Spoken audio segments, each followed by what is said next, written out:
வழங்கி இந்த நிகழ்ச்சியை துவங்கி வைப்பார்.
நான் நினைக்கிறேன். அவங்க என்ன கேட்டாங்கன்னா, மகிழ்ச்சியான திருமண வாழ்க்கைக்கு என்ன வழி, அதுக்கு ஒரு ஆலோசனை சொல்லுங்க அப்படின்னு சொன்னாங்க. என்ன தப்பாக்கியா? என்ன தப்பு? மகிழ்ச்சியான திருமண வாழ்க்கைன்னு ஒண்ணு கிடையவே கிடையாது. சரிப்பா,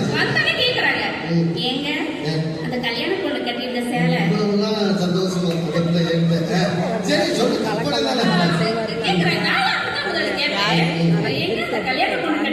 நிக்கிறாரு அவரு யாரு? சேலை எனக்கு கட்டினா அழகா இருக்கா? அதா இருக்காரு அவர்தான். இது கேக்குறாங்க. கேக்கிட்ட உங்ககிட்ட கேக்குறாங்க. நான் பதில் சொல்றேன். இல்ல, நான் ஒரு 4 ஆப்ஷன் வச்சிருக்கேன். ஓ ஆப்ஷன் வச்சிருக்கீங்க. அதுல நீங்க என்ன சூஸ் பண்றீங்கன்னு பாக்குறேன். அவர் முதல்ல எந்த பதில நீங்க சொல்ல இப்ப போறீங்க? என்ன முதல்ல சொன்னாலும் இருக்காரு. தெரிஞ்சுக்கணும். நானே எங்க வீட்டுக்காரமாவும் கல்யாணத்துக்கு போனோம். ஆமா. சண்டை போடாம வந்துட்டோமா பார்த்து கொண்டிருந்தேன். நீங்களும் மயிலப்பன் சாரும் சேர்ந்து எனக்கு கேக் வராமல் ஏதோ சதி செய்து விட்டீர்கள். ஏழவச்சனே இப்படி செய்கிறீர்கள். உங்களுக்கு ஒரு பீஸ் கேக் கொடுத்தால் அடுத்து என்று எல்லாவற்றையும் நீங்களே சாப்பிட்டு விடுவீர்கள். அடுத்தவங்களுக்கு கேக் கிடைத்திருக்காதே மன்னா, அதனால் தான் மன்னா. நல்ல எண்ணம் அமைச்சரே, நல்ல எண்ணம். சரி அதை விடுங்கள். அரண்மனை ஏசி அறையை விட்டு வெளியே வரமாட்டீர்கள். இன்று என்ன திருச்செங்கோட்டுக்கு வாருங்கள் என்று சொன்ன உடனே கிளம்பி விட்டீர்கள். அமைச்சரே, ஆணிக்கு ஒரு முறை அமாவாசைக்கு ஒரு முறையாவது மக்களை நேரடியாக சந்திக்க வேண்டும் ஐயா.